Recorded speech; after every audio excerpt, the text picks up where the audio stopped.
I'm Danielle Martins, and we are doing our project for the contrastive analysis, and our selected language is Arabic, with focuses on Morocco. So going right in, Arabic is an official language in 25 countries. Modern Standard Arabic, or MSA, is the largest member of the Semitic language family. This language is thousands of years old. It is also an ancient language with no written record. Arabic is part of the Semitic subgroup of Afro-Asiatic languages and is closely related to the languages of Hebrew and Aramaic. There are three distinct forms of Arabic. There's classical, which is a form found in the Quran. The Quran is a religious text used by Arabic speakers when reading and reciting Islamic religious texts. Other forms of Arabic are Modern Standard Arabic and colloquial. Colloquial is spoken Arabic that many use in conversations, and Modern Standard Arabic is used formally, such as for speaking and for writing. Classical Arabic and Modern Standard Arabic are used for writing in Arabic. Classical is used for the language in the Quran and in literature. Modern Standard Arabic is used majority for speaking and writing. The script is different in ways of style and its vocabulary.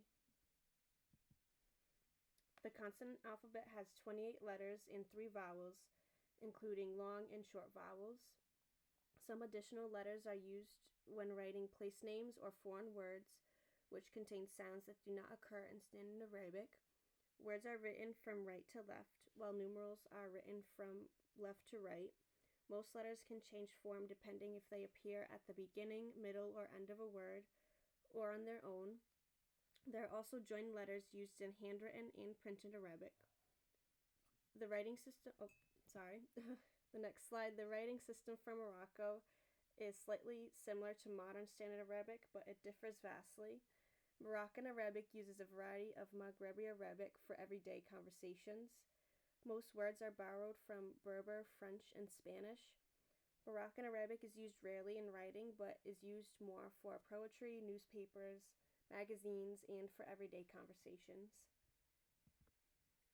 This slide just shows an overview of what the Moroccan alphabet looks like. This includes all the consonants, the vowels, and its numbers.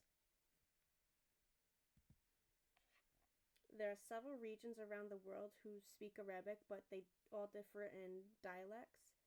This depends on the geographical location and their influences from other countries and languages. These are similar in grammar, vocabulary, and pronunciation, and they all stem from Modern Standard Arabic. For example, Morocco is heavily influenced by other languages of Spanish, French, and Berber. However, when looking at other regions, such as the Gulf region, their influences are English, Indian, Urdu, and Farsi, and Persian. This slide just shows a list of several countries and their regional dialects. Most countries have similar Arabic dialects, such as Syria and Lebanon, but a majority of them have a different regional dialect that they speak. Some other facts about the Arabic language include high prestige and low prestige. Modern Standard Arabic is considered high prestige, while the local colloquial dialects are considered low prestige. These varieties depend on the social context when speaking. This also results in code switching within the conversation to better suit the topic or the meaning. So moving on to the linguistics portion, phonology in Arabic includes 3 long and short vowels, 28 consonants, 2 diphthongs, and 2 types of syllables. The short vowels are not typically used in written form, but are used in the Quran. The consonants depend on the dialect, which they can also vary in duration. Most consonants are uvular, pharyngeal, or pharyngealized. Morphology in Arabic includes nouns and verbs containing certain base letters or roots. Extra letters can be added, dropped, or changed from the base letters due to morphophonemic rules. When letters are added, this can add more meaning or more insight or the significance to the basic meaning of root letters. There are also fewer than 100 grammatical particles or function words to be memorized. These have no patterns or go through any morphophonemic changes. Syntax in Arabic includes different order for verbs and its subjects. The order of written Arabic is verb, subject, object, and spoken Arabic is subject, verb, object. The sentence subjects determine the verb conjugation. Also, the inflection of nouns can express gender, number, case, and state. Gender includes masculine and feminine forms with no markers for masculinity. Number markers can indicate the singular, dual, or plural forms. Verbs are conjugated differently when addressing male and males and females. Object and possessive pronouns can be similar but not independent of each other. Pronouns are also attached to verbs and objects when necessary. Subject pronouns have a second person, first person plural, and third person. Also, words that are preceded by a direct article would repeat that article in the following adjectives in order to make the direct case. As mentioned in previous slides, there are 28 letters in Arabic written in written form from right to left. Letters are written in a cursive style and are from the Aramaic script. Ruqa is the most common script for handwriting. Speakers of the colloquial dialects use the language for daily interactions and use the modern standard Arabic for formal situations. This is learned for the L1 and learn modern standard Arabic based on the classical Arabic. Semantics in Arabic is used to serve meaning and to study the changes in the meaning of words through the linguistic structure.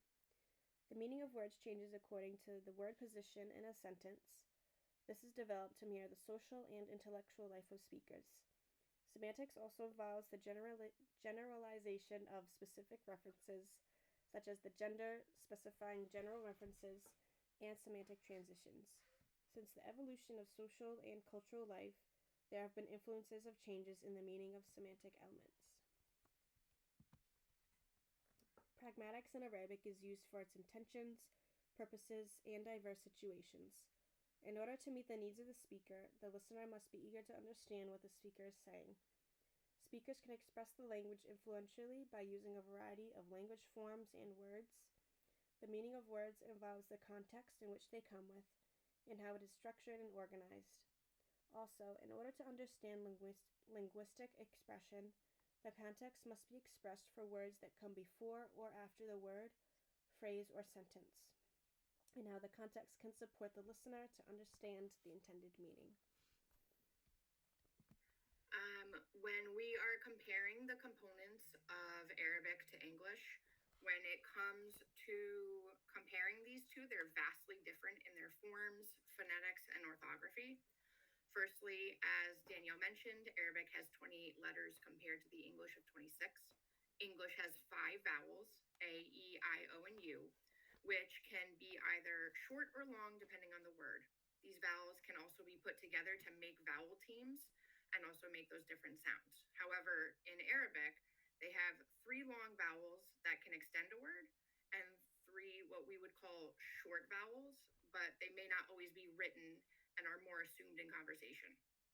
These long vowels are characters that are attached to words that do not take the place of a short vowel, while if the short vowels are written, they are small marks above the vowel. For example, fatah, which is the equivalent of a short A in English, is a diagonal stroke above the letter, and it precedes it in pronunciation. So many of the letters that have that short vowel attached would end in the short A sound. In English, spelling is more consistent and so can be pronunciation. So some rules are followed while other rules are not, and words become irregular depending on what they are. If we take the words comb, as in C-O-M-B, comb your hair, tomb, T-O-M-B, as in a graveyard, or bomb, B-O-M-B, all 3 words are spelled with the same ending, O-M-B, but have different pronunciations and beginning sounds. This is common practice in English, and while early learners struggle with spelling, however, in Arabic, spelling is more phonetic and therefore easier to read and write for people who understand the rules of the language. There are also more emphatic sounds, which are a more deep or powerful sound, such as the d in Arabic, which would sound like a duh emphatically. There's a guttural sound, which is an S sound in Arabic, but it's pronounced s, but gutturally it's pronounced s. And a glottal stop, which is similar to an o in English. There's a pause in the middle of the word by briefly closing the vocal cords. This is called a hamza in Arabic. An example of this would be saying city, which is pronounced with the T in English, but it would be a city, almost like a Cockney English, and that would be a glottal stop. Additionally, when comparing Arabic to English, orthography plays a large role in comparison. Again, as Danielle mentioned, in English we read from right to left, from left to right, but in Arabic they read the opposite, they read right to left. Our letters do not change shape and where they are in a word, and we also have uppercase and lowercase for each of our 26 letters. However, in Arabic, that's the opposite. They read and write, and then their letters also have 4 different shapes depending on the position of the word. The word can change shape based on its initial position, medial, final, or isolated position. Also, all letters are formed at the same height because most of the script is in cursive, and their letters and words are all connected, so there's no upper or lowercase words, as opposed to English. There are also no spaces usually in Arabic, as opposed to English as well. Finally, some letters do not exist or they are pronounced differently in Arabic, which is covered in the next few slides. On our next slide, we discuss why Arabic speakers may have trouble learning English and how understanding communication styles and cultural norms can make a difference with Arabic learners in the classroom. As you can see, there are numerous differences between English and Arabic. As mentioned earlier, there are letters that do not exist or are pronounced differently between Arabic and English. The P sound is replaced with a B, so pig would be pronounced big. The V is replaced with an F, so very would be pronounced fairy. The CH is replaced with an SH, so chip is pronounced as ship. And the TH can be replaced with numerous sounds, a t, s, d, or a z, depending on whether it's voiceless or voiced. So for example, 3 can be pronounced sri as voiceless, and thanks can be pronounced as tanks. So that naughty digraph TH is very difficult for Arabic speakers. Additionally, the voiced this versus this in Arabic, and that versus dat in Arabic. Additionally, in words, the T, when writing, can be replaced for an S, so conclusion would be the way it's pronounced and written. The S can be replaced for a C, and it takes the place of an S sound. So in sentence, instead of a C, it's an S. And then the T can be pronounced as an S and replaced and changed. So in controversial, we'd pronounce it with that S sound. On our next slide are continued difficulties that English speakers may have. Arabic speakers tend to add vowel sounds before or in between their consonant sounds by creating those glottal stops that were mentioned.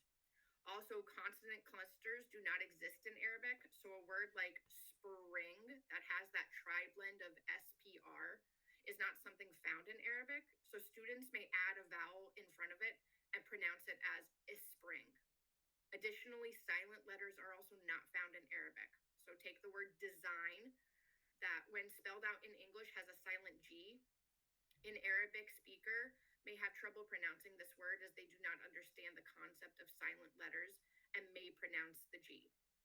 When it comes to syntax of Arabic compared to English, Arabic tends to omit articles such as an, the, and to be. So instead of saying I am going home, they may say I going home. Word order may change as well. Arabic speakers tend to put the adjective after the noun in a sentence, such as saying the pen read instead of saying the red pen. On our next slide,